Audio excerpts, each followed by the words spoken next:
Muy buenas noches, mis queridos hermanos y amigos. Muy contento estoy de tenerles con nosotros en esta presentación por Zoom.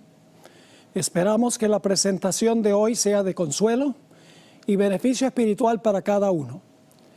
Quiero comenzar con una oración, como siempre hacemos, antes de estudiar. Oremos. Padre Celestial, gracias te damos ahora por el privilegio que tenemos de abrir tu santo libro. Pedimos la presencia de tu Santo Espíritu en este lugar. Danos mentes claras, corazones tiernos, para escuchar, entender y aplicar tu palabra. Gracias por escuchar nuestra oración. Te lo imploramos en el nombre de Jesús. Amén. La pandemia del coronavirus ha impactado las vidas de millones de personas a nivel mundial. En los Estados Unidos han muerto aproximadamente 160,000 personas y en el mundo unas 800,000. Seres queridos han sufrido un dolor inconcebible al no poder ir a los funerales de sus seres queridos. Otros individuos han muerto sin amigos ni familia que los acepten, y muchos de ellos son enterrados en tumbas anónimas. En Colombia han muerto más de 11,000 personas. La pérdida de abuelas y abuelos, padres y madres, hijos e hijas, hermanos y hermanas y amigos, ha causado un trauma y un dolor terrible. Además, muchas personas están llenas de pánico ante la posibilidad de contraer ellos el virus. En tiempos como estos, creo que la historia de Juan, el capítulo 11, nos brinda consuelo y esperanza. Al comenzar la historia, el Señor Jesucristo se encontraba en la región más allá del Jordán, a donde bautizaba Juan el Bautista. Es una región que queda a un día de camino a pie, más o menos 24 kilómetros, de Betania, a donde se realiza la historia que vamos a estudiar en nuestro tema de hoy. Al comienzo de su ministerio, el Señor Jesucristo había dicho que las zorras tienen guaridas y las aves nido, pero el Hijo del Hombre no tiene dónde recostar su cabeza. Durante su ministerio, el Señor Jesucristo dependió de la bondad de otras personas para darle alimento y un lugar a donde dormir. Había un lugar muy especial donde Jesús le gustaba quedarse: la casa de Lázaro, María y Marta. Allí el Señor Jesucristo hallaba refugio de la ira de sus enemigos. Allí podía Jesús descansar en medio de personas que realmente se preocupaban por Él. Y la historia que vamos a estudiar nos dice que el Señor Jesucristo amaba a Lázaro, María y Marta. Así que vamos a estudiar este capítulo en nuestro tema de hoy, versículo por versículo. Comencemos entonces en Juan 11 y el versículo 1. Estaba entonces enfermo uno llamado Lázaro de Betania, la aldea de María y de Marta su hermana. María, cuyo hermano Lázaro estaba enfermo, fue la que ungió al Señor con perfume y le enjugó los pies con sus cabellos. Enviaron, pues, las hermanas para decir a Jesús: Señor, he aquí el que amas está enfermo.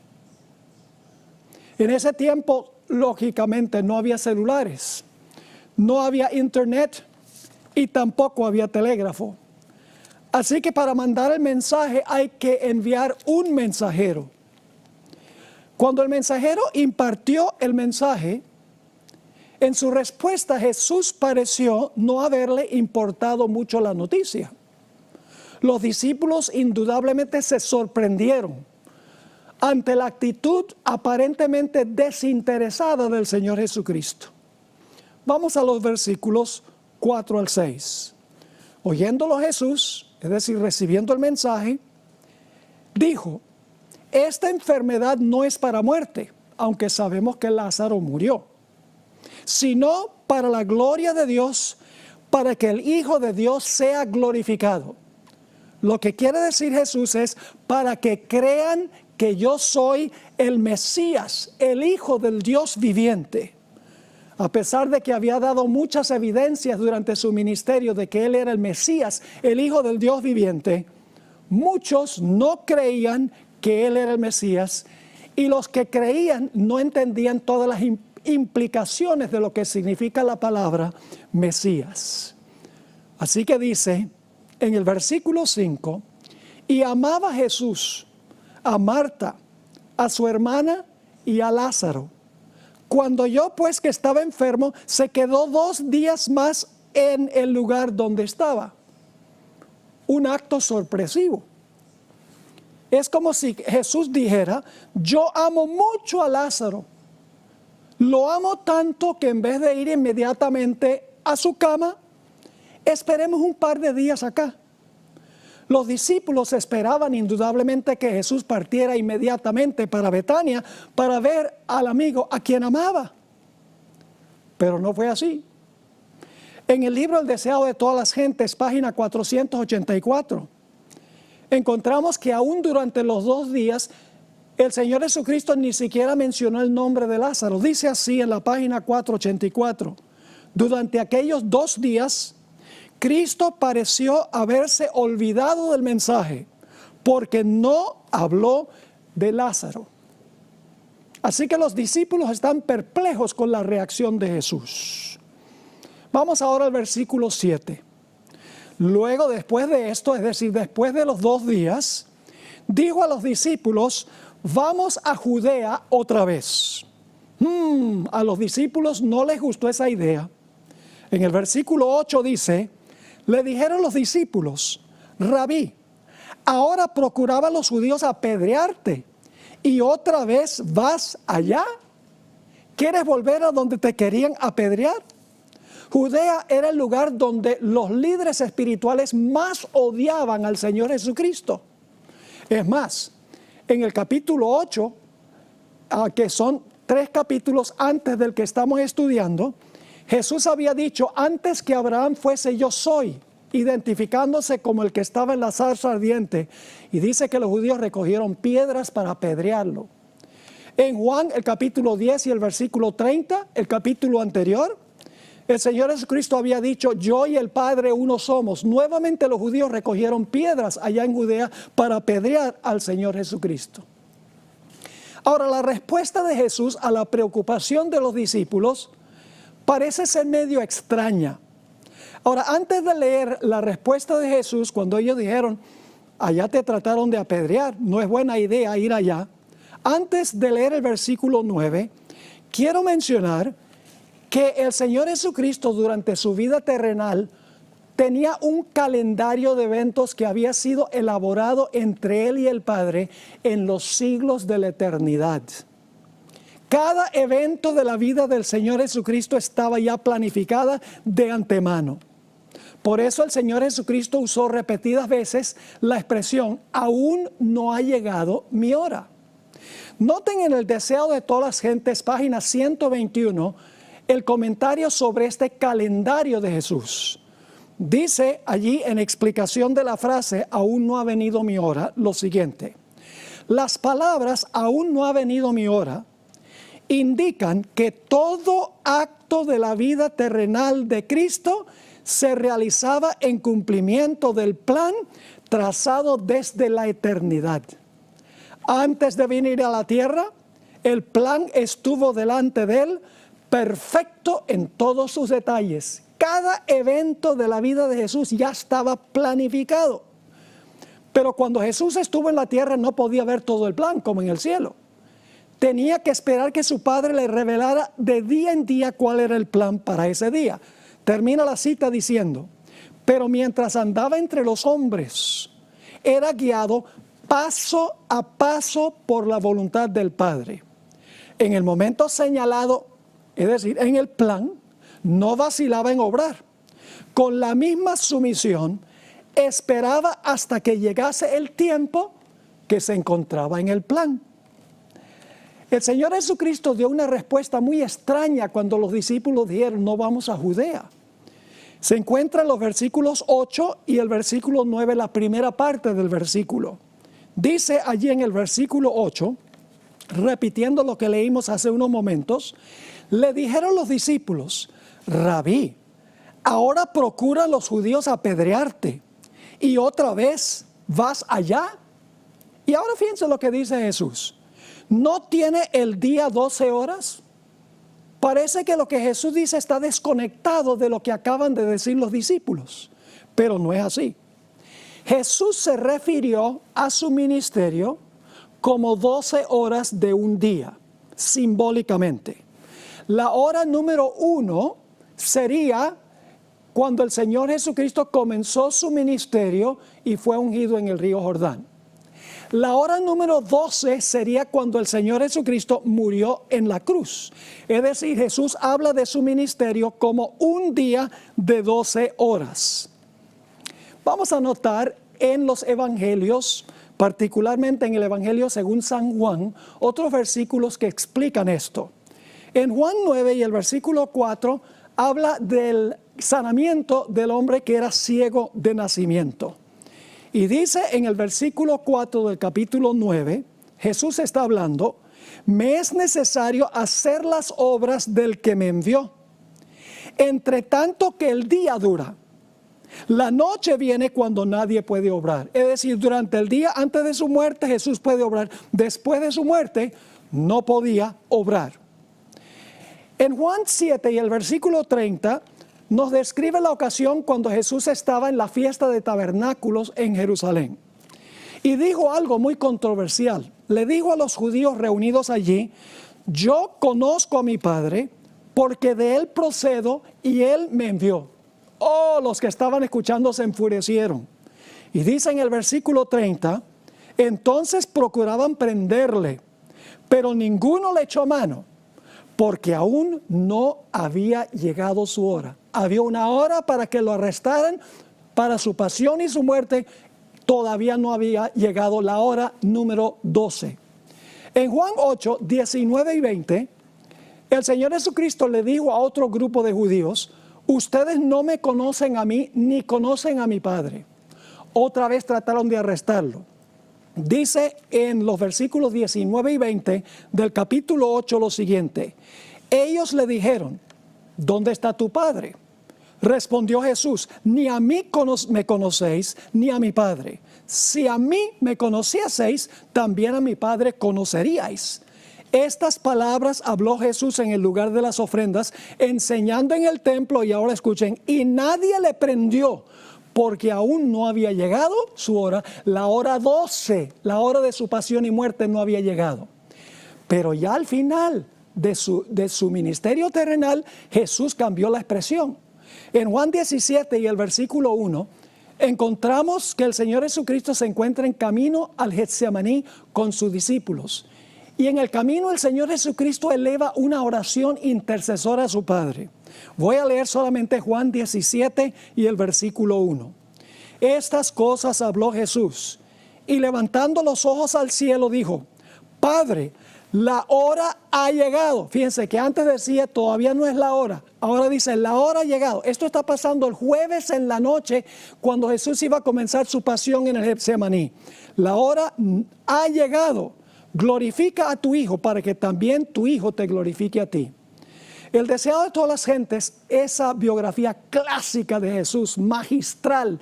La Biblioteca de los Estados Unidos, que tiene millones de volúmenes, dicen que es la mejor biografía de Cristo que se puede conseguir. Comenta sobre la expresión de Jesús sobre las 12 horas. Dice lo siguiente en la página 485. Está hablando Jesús. Estoy bajo la dirección de mi Padre. Mientras hago su voluntad, mi vida está segura. Mis 12 horas del día no han terminado todavía. Ha empezado el último restante de mi día. Pero mientras queda algo, estoy seguro. Nadie podía arrestarlo ni matarlo hasta que llegara la hora número 12.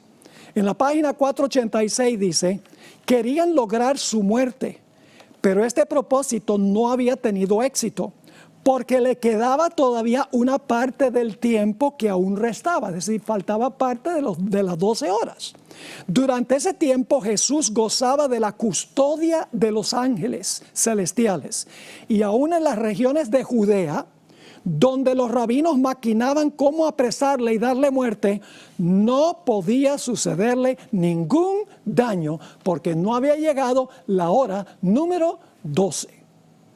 Ahora vamos al versículo 10, la última parte del versículo 9 y el versículo 10. Jesús siguió diciendo: el que camina de día no tropieza, porque ve la luz de este mundo.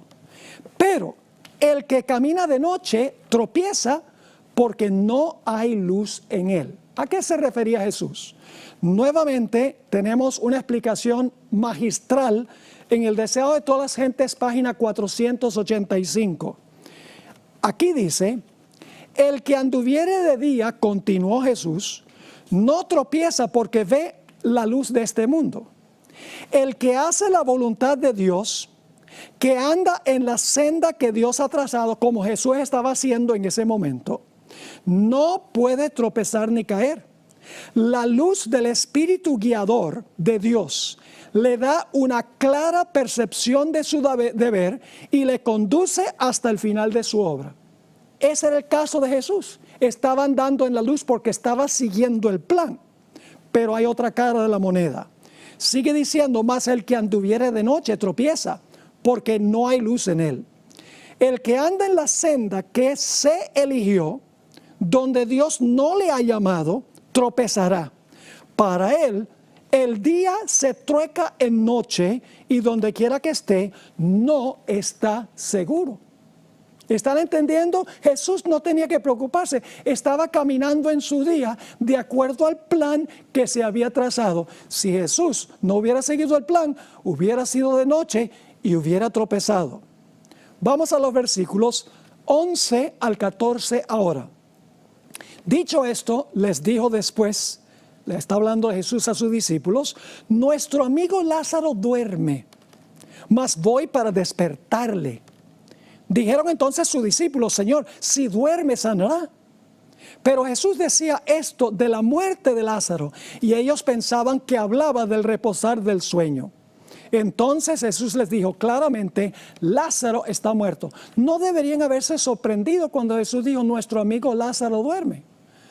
Porque en el Antiguo Testamento, en múltiples ocasiones, se compara la muerte con dormir, la muerte con un sueño. Y también Jesús en otras ocasiones en los evangelios se refirió a la muerte como un sueño, y el apóstol Pablo también. Notemos algunos de esos textos. Daniel 12 y el versículo 2. Dice: y muchos de los que duermen en el polvo de la tierra serán despertados, unos para vida eterna y otros para vergüenza y confusión perpetua. Fíjense que hay personas que duermen en el polvo de la tierra que van a ser despertados, es decir, van a resucitar. Lucas 8, 52 y 53 describe la resurrección de la hija de Jairo, y dice lo siguiente: y lloraban todos y hacían lamentación por ella. Pero él dijo: no lloréis, no está muerta, sino que duerme. Y los que estaban presentes, judíos, que deberían haber sabido lo que quiso decir Jesús, dice en el versículo 53, y se burlaban de él, sabiendo que estaba muerta. Nuevamente me deja perplejo esto, porque más de 50 veces en la Biblia dice que la muerte es como dormir, la muerte es como un sueño. También podemos mirar la experiencia del martirio de Esteban. Se encuentra registrado en Hechos 7, 59 y 60, a donde dice lo siguiente: y apedreaban a Esteban, mientras él invocaba y decía: Señor Jesús, recibe mi espíritu. Y puesto de rodillas, clamó a gran voz: Señor, no les tomes en cuenta este pecado. Y habiendo dicho esto, durmió. Qué bonito eso. Esteban se durmió. Y cuando Cristo venga, Cristo lo va a despertar. La muerte es como dormir. Eso es lo que Jesús estaba diciendo de su amigo Lázaro. Un texto más que habla sobre la muerte como dormir. Primera de Tesalonicenses 4, 15 y 16 y también el versículo 17. Por lo cual, os decimos esto en palabra del Señor, que nosotros que vivimos, que habremos quedado hasta la venida del Señor, no precederemos a los que durmieron. Es decir, los vivos no van a ir al cielo antes de los que murieron. Sigue diciendo, porque el Señor mismo con voz de mando, con voz de arcángel y con trompeta de Dios descenderá del cielo y los muertos en Cristo resucitarán primero. Fíjese que durmieron y ahora van a resucitar. Versículo 17, luego nosotros los que vivimos, los que hayamos quedado, seremos arrebatados juntamente con ellos, es decir, los que murieron y resucitaron, juntamente con ellos en las nubes para recibir al Señor en el aire y así estaremos siempre con el Señor. Sigamos con los versículos 15 y 16 de San Juan, el capítulo 11. Jesús ahora va a decir algo más que va a sorprender a los discípulos. El Señor Jesucristo dice, y yo me alegro por vosotros de no haber estado allí. Es decir, Jesús dice, para bien de ustedes es bueno que yo no estuve allí cuando Lázaro estaba enfermo. ¿Y con qué propósito dijo Jesús eso?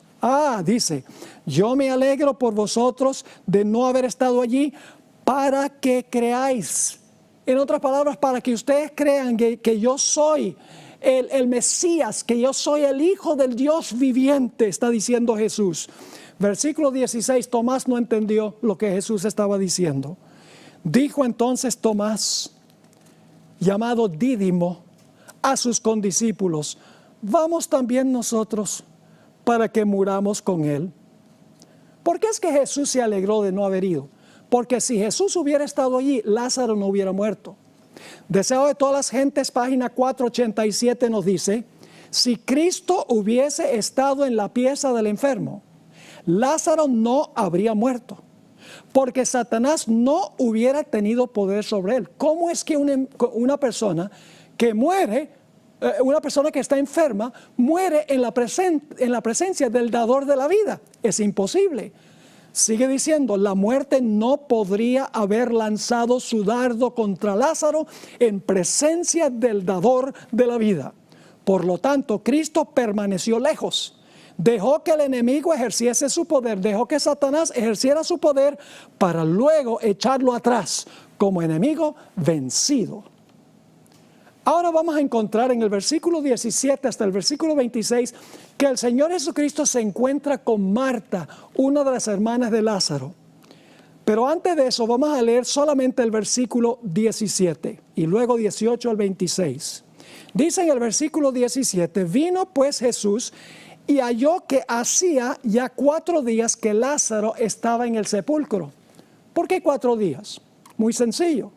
Tomaba un día para que el mensajero llegara donde estaba Jesús, 2 días que se quedó Jesús allí donde estaba, y un día para Jesús regresar con sus discípulos hasta donde estaba Lázaro.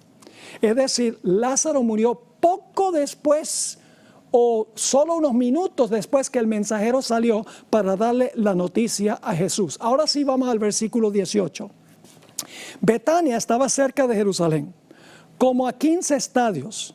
Y muchos de los judíos habían venido a Marta y a María para consolarlas por su hermano. Entonces Marta, cuando oyó que Jesús venía, salió a encontrarle. Pero María se quedó en casa.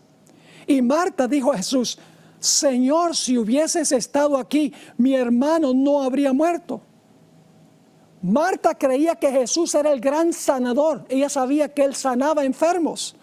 Pero todavía no había caído en cuenta de que Jesús había venido para resucitar a su hermano. Tenía un concepto limitado de lo que era el Mesías, el Hijo de Dios. Versículo 22. Mas también sé ahora, dice ella, que todo lo que pidas a Dios, Dios te lo dará. Jesús le dijo, tu hermano resucitará. Marta le dijo, yo sé que resucitará en la resurrección en el día postrero. Le dijo Jesús, yo soy la resurrección y la vida.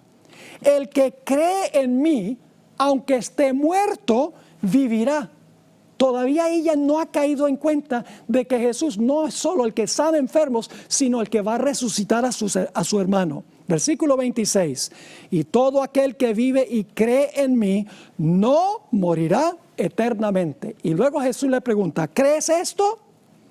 La respuesta de ella está en el versículo 27. Le dijo, sí, Señor, yo he creído que tú eres el Cristo, el Hijo de Dios, que has venido al mundo.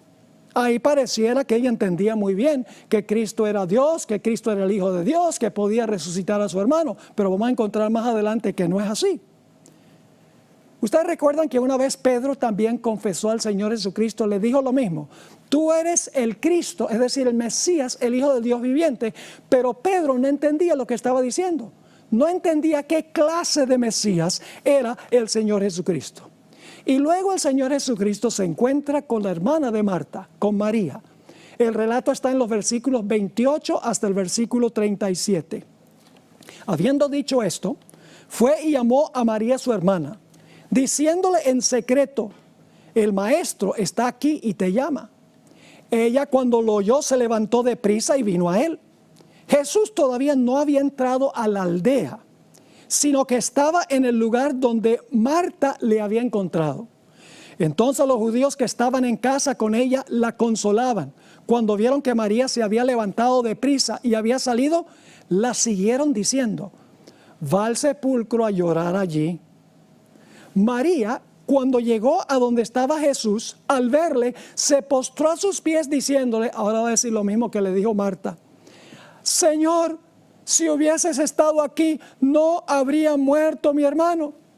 Ella sabía que Jesús sanaba enfermos, pero no tenía ni la menor idea de que el Mesías, el Hijo de Dios, tenía poder para resucitar a un hombre que había estado muerto por 4 días. Versículo 33. Jesús entonces, al verla llorando, y a los judíos que la acompañaban también llorando, se estremeció en espíritu y se conmovió. Se estremeció y se conmovió, no porque estaba triste de que Lázaro estaba muerto, porque él sabía que lo iba a resucitar. Ni tampoco se estremeció en espíritu y se conmovió porque María y Marta no entendían plenamente qué clase de Mesías era Jesús. No, fue por la incredulidad de muchos de los judíos que estaban presentes allí. Lo veremos un poco más adelante. Versículo 34. Y dijo, ¿dónde le pusisteis? Le dijeron, Señor, ven y ve. Y luego dice, Jesús lloró. ¿Por qué lloró? ¿Porque su amigo estaba muerto? No, porque él iba a resucitar a Lázaro. Lloraba al ver sufrir a María y Marta. Y lloraba también por la incredulidad de muchos de los judíos que estaban presentes allí, que no creían que el Señor Jesucristo era el Mesías en el concepto correcto y que tenía poder para resucitar a los muertos. Noten lo que sigue diciendo en el versículo 36. Dijeron entonces los judíos, mirad cómo le amaba. Entendieron mal porque Jesús estaba llorando. Mirad cómo le amaba. Y fíjense la incredulidad. Y algunos de ellos dijeron, ¿no podía este que abrió los ojos al ciego haber hecho también que Lázaro no muriera? Es decir, creemos que tal vez él puede sanar, pero ¿cómo es que no sanó a Lázaro? Está manifestando incredulidad. Ahora, ¿por qué se conmovió y lloró Jesús? En el Deseo de todas las gentes, página 490, explica. No era solo por su simpatía humana hacia María y Marta por lo que Jesús lloró. En sus lágrimas había un pesar que superaba tanto al pesar humano como los cielos superan a la tierra. Cristo no lloraba por Lázaro, pues iba a sacarle de la tumba. Lloró porque muchos de los que estaban ahora llorando por Lázaro maquinarían pronto la muerte del que era la resurrección y la vida. Es decir, los incrédulos iban a planificar matar a Jesús. Sigue diciendo, veía que en muchos lo que pasaba como demostración de pesar era tan solo fingimiento. Sabía que algunos de los del grupo que manifestaban ahora un llanto hipócrita estarían antes de mucho maquinando la muerte, no solo del poderoso obrador de milagros, es decir, de Jesús, sino del que iba a ser resucitado de los muertos. Así que el Señor Jesucristo ahora llega al sepulcro. En el versículo 38 y la primera parte del versículo 39 dice, Jesús, profundamente conmovido otra vez. Eso es por la incredulidad que acaban de manifestar los que están presentes. Vino al sepulcro. Era una cueva y tenía una piedra puesta encima. Dijo, quitad la piedra. Ahora vamos a ver que Marta no entendió en qué sentido era Jesús el Mesías en su plenitud. En el versículo 39, la segunda parte del versículo y el versículo 40, Marta protesta cuando Jesús dice quitar la piedra. Dice allí, Marta, la hermana del que había muerto, le dijo, Señor, hiede ya, porque es de 4 días. Esto demuestra que ella no entendía que Jesús era la resurrección de la vida, era el que iba a resucitar a los muertos al final de la historia. Versículo 40, Jesús le dijo, ¿no te he dicho que si crees verás la gloria de Dios? Y luego el Señor Jesucristo eleva una oración a su Padre. Se encuentra en los versículos 41 y 42. Versículos 41 y 42. Entonces quitaron la piedra de donde había sido puesto el muerto. Y Jesús, alzando los ojos a lo alto, dijo, Padre, gracias te doy por haberme oído. Yo sabía que siempre me oyes, pero lo dije por causa de la multitud que está alrededor, para que crean que tú me has enviado. Es decir, Jesús oró a su Padre para que los que estaban presentes supieran que Jesús trabajaba en armonía con su Padre, que su Padre a través del ministerio de los ángeles iba a responder la plegaria del Señor Jesucristo. Jesús quería que todos supieran que Él nunca actuaba solo, sino en armonía con su Padre, y que su Padre escuchaba su plegaria. En el Deseo de todas las gentes, página 493, encontramos estas palabras. En todo lo que hacía, Cristo cooperaba con su Padre. Siempre se esmeraba por hacer evidente que no realizaba su obra independientemente. Era por la fe y la oración como hacía sus milagros. Cristo deseaba que todos conociesen su relación con su Padre.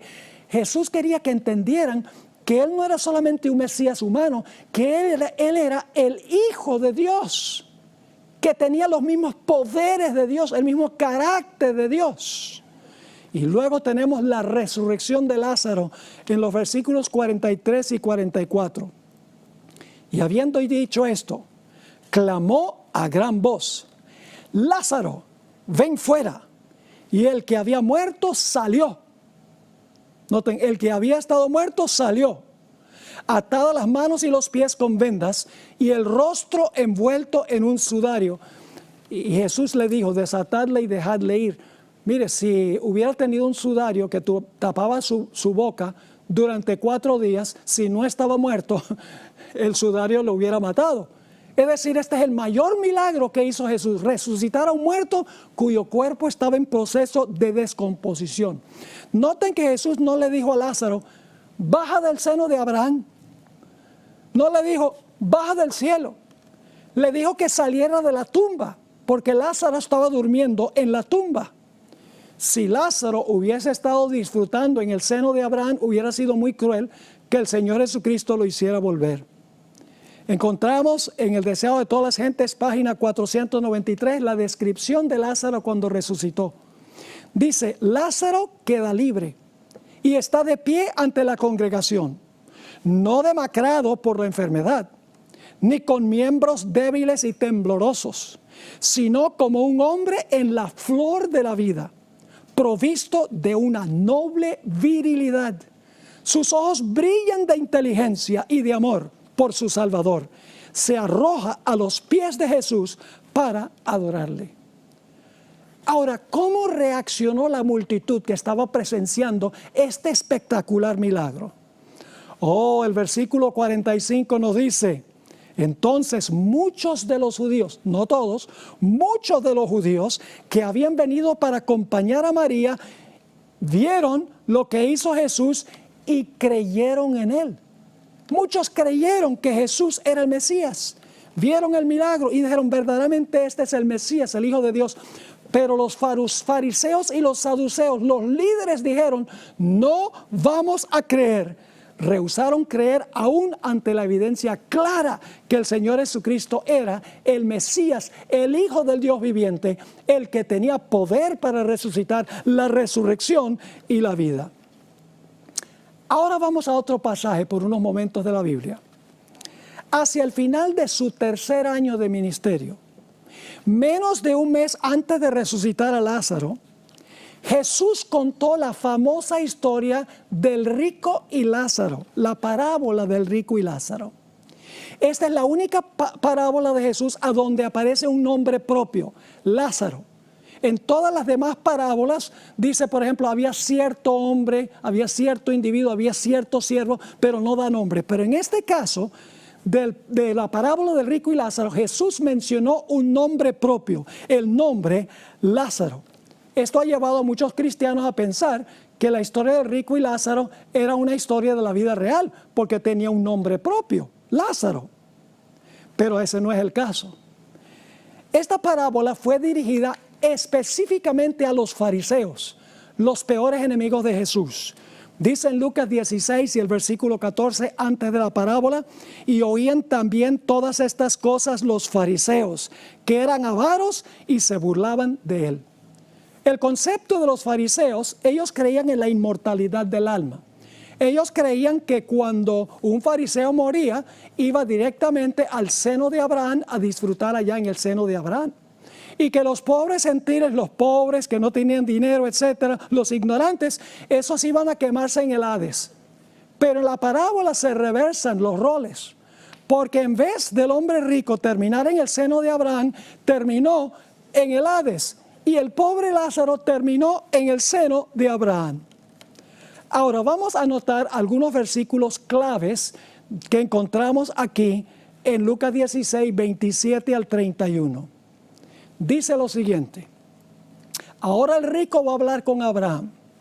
Entonces le dijo el rico a Abraham: te ruego pues, Padre, que le envíes, es decir, envía a Lázaro a la casa de mi padre, porque tengo 5 hermanos para que les testifique, a fin de que no vengan ellos también a este lugar de tormento. Es decir, manda a Lázaro a la casa de mis hermanos y les avise cuán terrible es este lugar donde yo estoy, para que mis hermanos no vengan acá.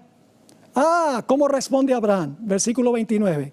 Y Abraham le dijo al rico: a Moisés y a los profetas tienen, óiganlos. Así que fíjense, en primer lugar, los hermanos de este hombre que representa a los fariseos, ellos tenían a Moisés y a los profetas. Versículo 30. Ahora se queja otra vez este hombre rico. Él entonces dijo, es decir, el rico Abraham: no, padre Abraham, pero si alguno fuere a ellos, a los hermanos, de entre los muertos. Es decir, si tú mandaras a Lázaro, el alma de Lázaro, porque Lázaro lo enterraron según la parábola, si tú enviaras a un individuo como Lázaro para hablar con mis hermanos de entre los muertos, entonces mis hermanos se van a arrepentir. Versículo 31. Mas Abraham le dijo: si no oyen a Moisés y a los profetas, tampoco se persuadirán, aunque alguno se levantare de los muertos. Ahora fíjense que hay una diferencia entre Jesús y los fariseos. El hombre rico creía en la inmortalidad del alma, porque él estaba diciéndole a Abraham: manda a Lázaro de entre los muertos a hablar con mis hermanos. Jesús dice: no, es Lázaro resucitado, no el alma de Lázaro. Porque dice en el versículo 31, mas Abraham le dijo: si no oyen a Moisés y a los profetas, tampoco se persuadirán, aunque alguno se levantare de los muertos. Jesús creía no en la inmortalidad del alma, sino en la resurrección de los muertos. Es decir, ellos no aceptaban ni las escrituras ni el poder de Dios para resucitar a la gente. Dicho sea de paso, esa palabra que se usa aquí, levantare de los muertos, no creerán o no se arrepentirán, aunque uno se levante de los muertos. Esa palabra levantarse se refiere a la resurrección, al final de la historia. Noten Juan 6, versículos 39, 40, 44 y 54. Se usa la misma palabra 4 veces. Versículo 39. Y esta es la voluntad del Padre, el que me envió. Que de todo lo que me diere, dice Jesús, no pierda yo nada, sino que lo resucite en el día postrero. Esa es la misma palabra levantar que está en la parábola. Versículo 40. Y esta es la voluntad del que me ha enviado, que todo aquel que ve al Hijo y cree en Él, tenga vida eterna. Y yo le resucitaré, otra vez la misma palabra, en el día postrero. Versículo 44.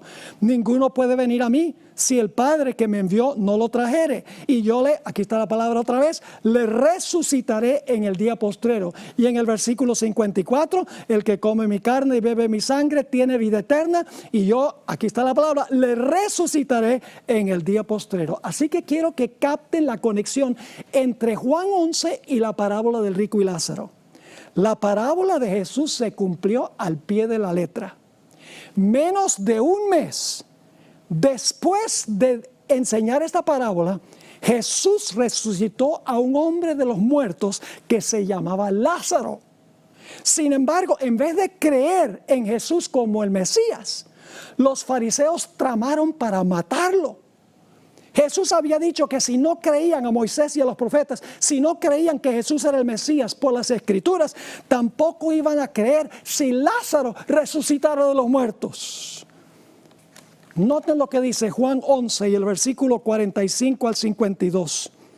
Entonces muchos de los judíos que habían venido para acompañar a María y vieron lo que hizo Jesús, creyeron en Él. Fíjense que había muchos de los que eran incrédulos que ahora creen en Él.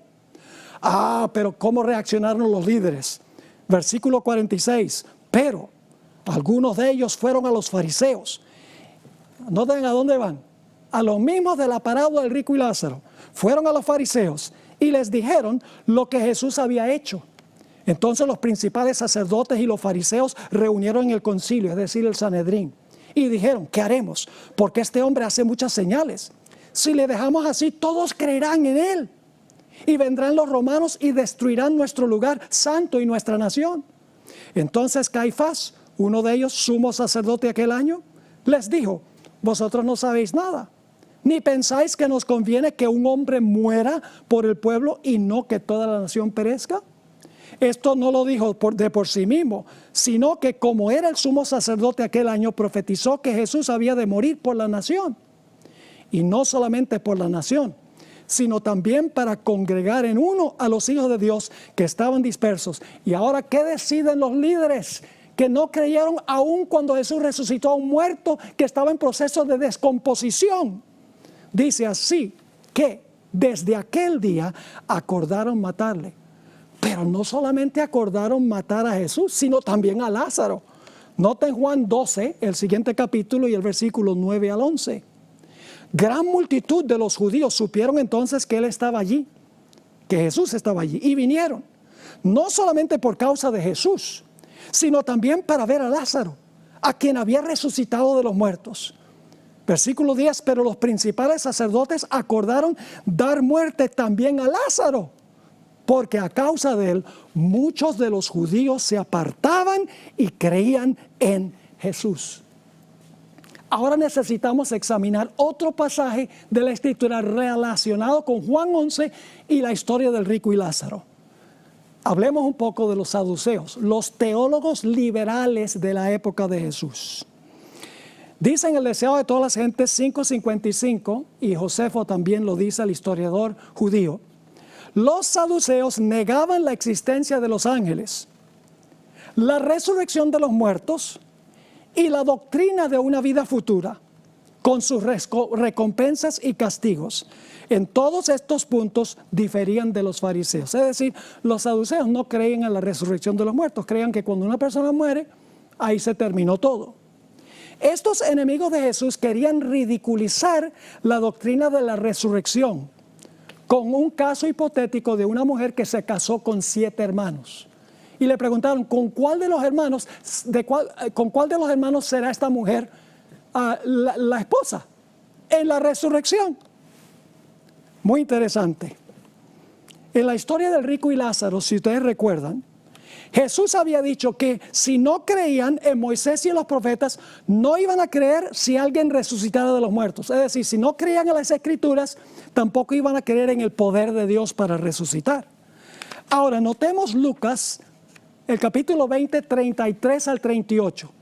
Pero un detalle antes de leer ese pasaje, porque en el Evangelio según San Mateo hay algo que no está en el Evangelio según San Lucas. Mateo 22 y el versículo 29.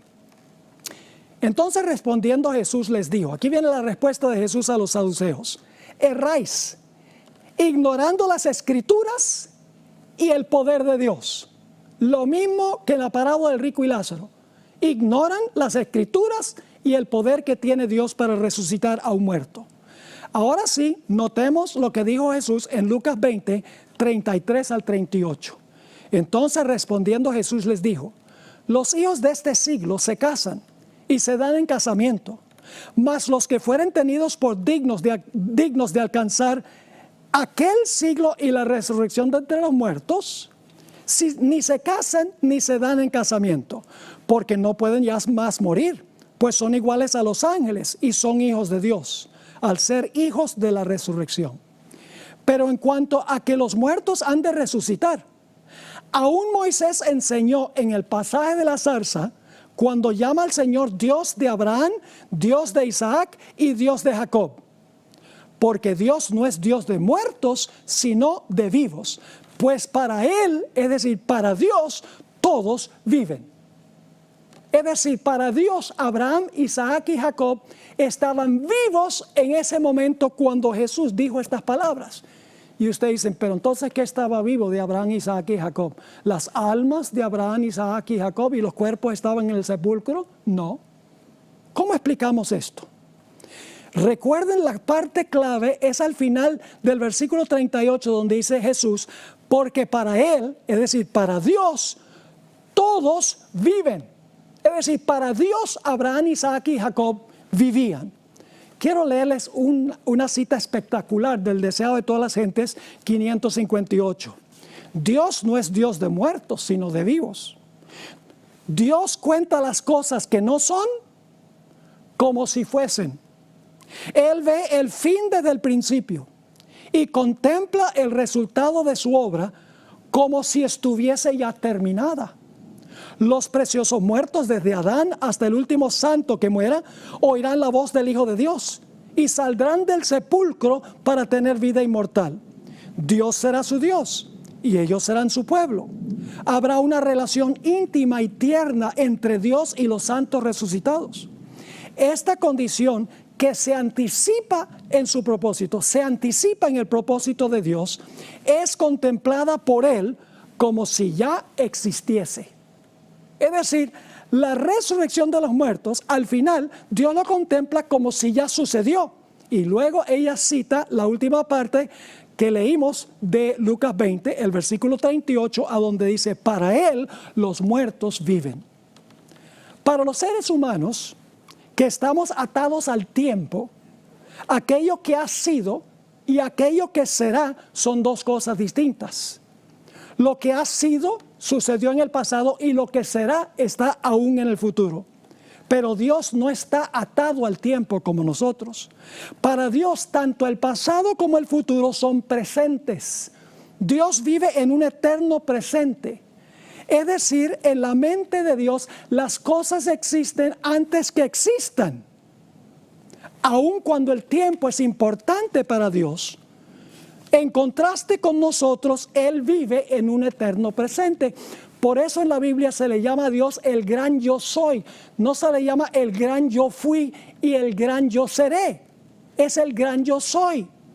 En la matutina, a fin de conocerle, para el 6 de enero, encontramos la siguiente cita. Yo soy significa una presencia eterna. El pasado, el presente y el futuro son iguales para Dios. Él ve los acontecimientos más remotos de la historia pasada y el futuro, lejano, con una visión tan clara como nosotros vemos las cosas que suceden diariamente. Ahora la Biblia nos da un ejemplo de esto. El ejemplo se encuentra en el caso de Abraham. Antes que naciera Isaac, Dios le dijo a Abraham que Él lo había hecho padre de muchas naciones. No dijo te voy a hacer. Dijo te he hecho padre de muchas naciones. Pero Abraham no era padre de muchas naciones todavía. Ni siquiera había nacido su hijo Isaac. Vamos a Génesis 17 y el versículo 4 y 5. Aquí Dios está hablando a Abraham. He aquí, mi pacto es contigo.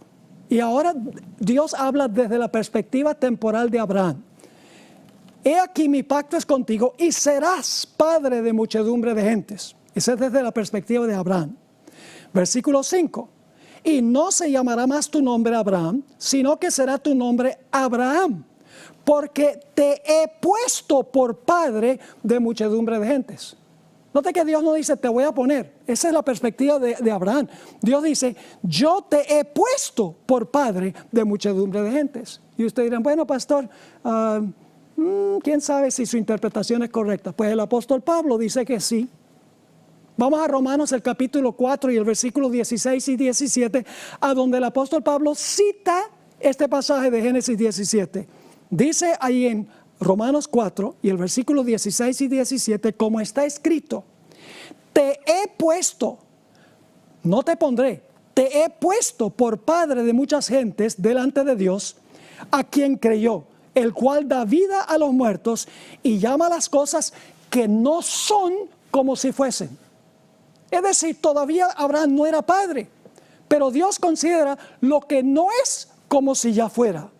Permítame leerles un par de citas que encontramos en otras versiones. La versión en inglés, yo la traduje, The Living Bible, la Biblia viviente, dice, Dios se refiere a los eventos del futuro con tanta certeza como si ya hubiesen ocurrido en el pasado. Y la nueva versión internacional en español dice, así que Abraham creyó en el Dios que da vida a los muertos y que llama las cosas que no son como si ya existieran. El gran comentarista presbiteriano Albert Barnes escribió este comentario sobre esta idea de que para Dios los muertos viven, porque Él vive en un presente. Dios no tiene que esperar hasta que resuciten Abraham, Isaac y Jacob. En la mente de Dios ya es un hecho. Nosotros es difícil entender eso porque nosotros somos temporales, pero Dios es eterno. Noten lo que escribió este comentarista. Es decir, aquellas cosas que Dios predice y promete son tan ciertas de tal modo que puede hablar de ellas como si ya existiesen. De modo que en el caso de Abraham, en vez de meramente prometer que lo haría padre de muchas naciones, habló como si ya hubiese ocurrido diciendo te he puesto. En su propia mente o propósito, así lo había constituido. Y era tan cierto que ocurriría que podía hablar como si ya lo hubiese hecho. Por esa razón es que en el libro de Apocalipsis nos dice que Cristo es el Cordero inmolado desde la fundación del mundo. Dios no tuvo que esperar hasta el viernes del año 31 para la muerte de Cristo, porque Dios vive en un eterno presente. En Apocalipsis, el capítulo 13 y el versículo 8 dice, a la bestia la adorarán todos los habitantes de la tierra, aquellos cuyos nombres no han sido escritos en el libro de la vida, el libro del Cordero, que fue sacrificado desde la creación del mundo. Eso lo dice la Biblia. Porque Dios vive en un eterno presente. Dios es el gran yo soy. Cuando Jesús dijo que Dios no es Dios de muertos, sino de Dios de vivos, no es que las almas de Abraham, Isaac y Jacob estaban viviendo fuera del cuerpo en ese tiempo. Lo que estaba diciendo es que para Dios que vive en una dimensión eterna, Él no tiene que esperar que resuciten Abraham, Isaac y Jacob. Él lo ve y lo considera como presente en su marco de pensamiento. Ahora, Elena White escribió en su diario, porque ella guardaba un registro de su diario, el 15 de marzo de 1891 escribió lo siguiente: el ministerio de los hombres y las mujeres, ya existía en la mente de Dios antes que creara el mundo. Es un concepto que nos es difícil entender porque nosotros estamos atados al tiempo. Nosotros somos prisioneros del tiempo. Para nosotros hay pasado, hay presente y hay futuro. Pero Dios vive en un eterno presente. Por eso Él dijo, yo soy el que soy. Es decir, que los muertos que no han resucitado todavía, los muertos en Cristo, sabemos a ciencia cierta, absolutamente seguro que van a resucitar, porque para Dios en su marco ya resucitaron. ¡Qué cosa tan extraordinaria! Pero la Biblia nos dice que solo un grupo va a resucitar a resurrección de vida. Y son aquellos que están en Cristo Jesús. Note nuevamente Primera de Tesalonicenses, el capítulo 4. Primera de Tesalonicenses, el capítulo 4. Hay unas dos palabritas ahí muy importantes. Dice allí, en el capítulo 4 y el versículo 15 nuevamente, por lo cual os decimos esto en palabra del Señor, que nosotros que vivimos, que habremos quedado hasta la venida del Señor, no precederemos a los que durmieron. Porque el Señor mismo con voz de mando, con voz de arcángel y con trompeta de Dios descenderá del cielo. Y los muertos, ¿qué clase de muertos? Los muertos en Cristo resucitarán primero. Es decir, los que van a resucitar en la segunda venida son los que murieron en Cristo. Y ahora viene la pregunta clave. ¿Cómo llegamos a estar en Cristo? ¿En qué momento llegamos a estar en Cristo? Tenemos un tema que vamos a trazar, no el siguiente, sino el que viene después, donde vamos a hablar de esta ceremonia que la Biblia menciona, la ceremonia del bautismo. Es en el bautismo en que nosotros nos incorporamos a Jesús. En el momento en que estamos en Cristo, llegamos a estar en Él, incorporados en Él. Note nuestro último texto, Gálatas 3, 26 y 27. Pues todos sois hijos de Dios por la fe en Cristo Jesús. Porque todos los que habéis sido bautizados en Cristo, de Cristo estáis vestidos. Así que en el momento del bautismo nos incorporamos en la experiencia de Jesús. En ese momento estamos en Cristo. Y si perseveramos en Él, no tenemos que preocuparnos por la muerte. No tenemos que tenerle terror a la muerte, miedo a la muerte, porque la muerte será solamente un sueño, será solamente dormir un poco más largo que lo que dormimos en la noche, porque tenemos la certeza y Dios en su concepto, en su perspectiva, para Él ya sucedió, lo puede garantizar que cuando Él venga, cuando Cristo venga, Él va a resucitar a los que murieron en Cristo Jesús. Qué gloriosa promesa que debemos compartir con todos los que están sufriendo hoy por causa del coronavirus. Que hay esperanza, que Cristo es la resurrección de la vida y pronto vendrá para resucitar a los suyos.